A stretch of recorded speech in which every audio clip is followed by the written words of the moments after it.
மாண்புமிகு பேரவைத் தலைவர் அவர்களே, நாமெல்லாம் இந்த நேரத்தில் ஒரு உணர்வுபூர்வமான தருணத்தில் நாம் எல்லாம் இருக்கிறோம். பிரிந்தவர்கள் ஒன்று சேர்வதும் ஒன்று சேர்ந்தவர்கள் பிரிவதும் ஒரு உணர்வுபூர்வமான ஒரு விஷயம். அது நான் இந்த நேரத்தில் உணர்வு வயப்பட்டிருக்கிறேன். இதே உணர்வு இங்கே இருக்கக்கூடிய எல்லா உறுப்பினர்களுக்கும் கண்டிப்பாக இருக்கும் என்று நான் நினைக்கிறேன். இந்த பேரவை ஒரு மகத்தான பேரவை, 100 ஆண்டு கால வரலாறு கொண்ட பேரவை. இந்த பேரவையில் அறிஞர்கள் இங்கே இருந்திருக்கிறார்கள், அரசியல் விற்பனர்கள் இங்கே இருந்திருக்கிறார்கள், மிகப்பெரிய ஜாம்பவான்கள் எல்லாம் கோலோச்சிய சபையில் நீங்களும் நானும் இந்த அவையில் இருந்திருக்கிறோம் என்று சொல்கிற பொழுது மிகப்பெரிய பெருமிதம் எனக்கு ஏற்படுகிறது. மாண்புமிகு பேரவைத் தலைவர்களே, நம்முடைய முதல்வர், நானும் என்னுடைய அனுபவத்தை முதல்வரிடமிருந்து கற்றுக்கொண்ட சில விஷயங்களை இங்கே நான் பதிவு செய்ய விரும்புகிறேன்.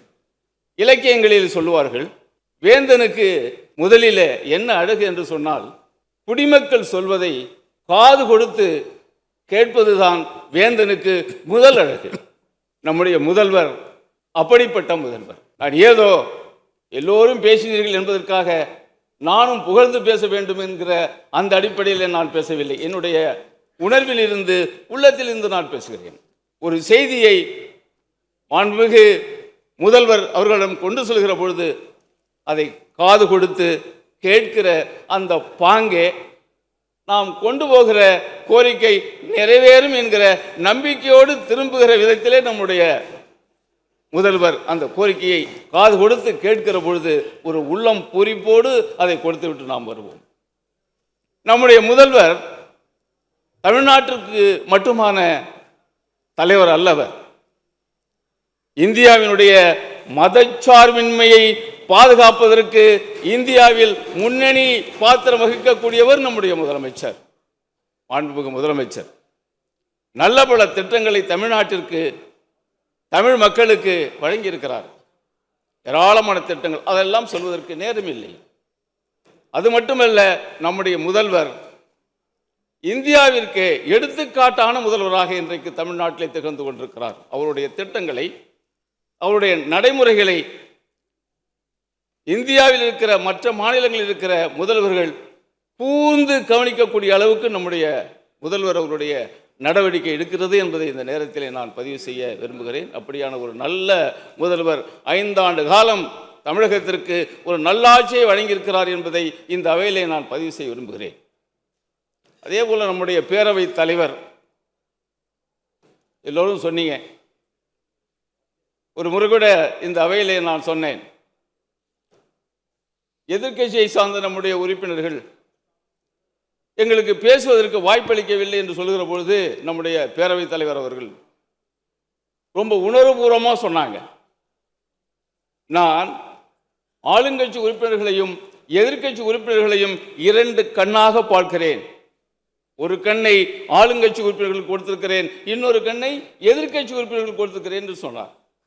அது கூட நான் சொன்னேன், 2 கண்ணையும், ஒரு கண்ணை ஆளுங்கட்சிக்கும் இன்னொரு கண்ணை எதிர்கட்சிக்கும் கொடுத்துட்டா இந்த தோழமை கட்சி உறுப்பினர்களுக்கு எந்த கண்ணை கொடுக்க போறீங்கன்னு கேட்டேன்.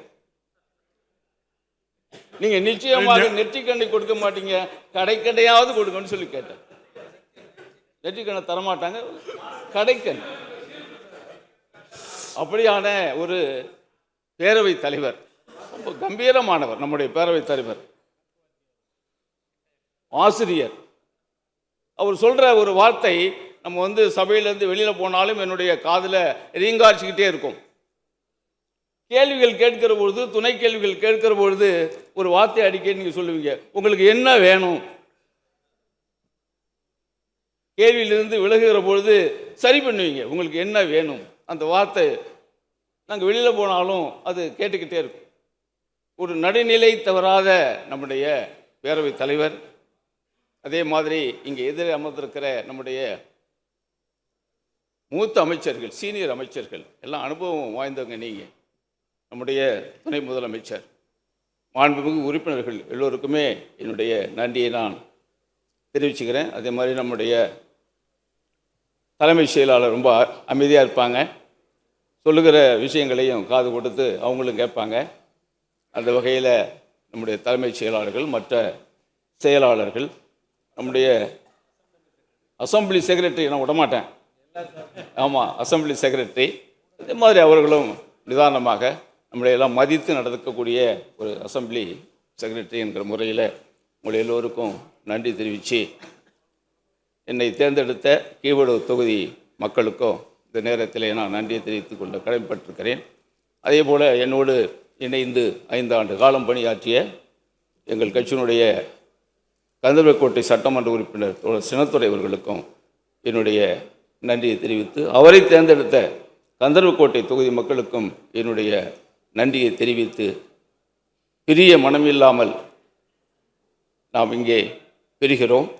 வாய்ப்பு கிடைத்தால், மக்கள் நம்மளை அங்கீகரித்தால் மீண்டும் இந்த சபைக்கு வருவோம் என்ற நேரத்திலே சொல்லி, மாண்புமிகு முதல்வர்களுக்கு மீண்டும் என்னுடைய வணக்கத்தையும், மார்க்சிஸ்ட் கம்யூனிஸ்ட் கட்சியின் சார்பினுடைய வணக்கத்தையும் வாழ்த்தையும் தெரிவித்து விடைபெறுகிறேன். நன்றி, வணக்கம்.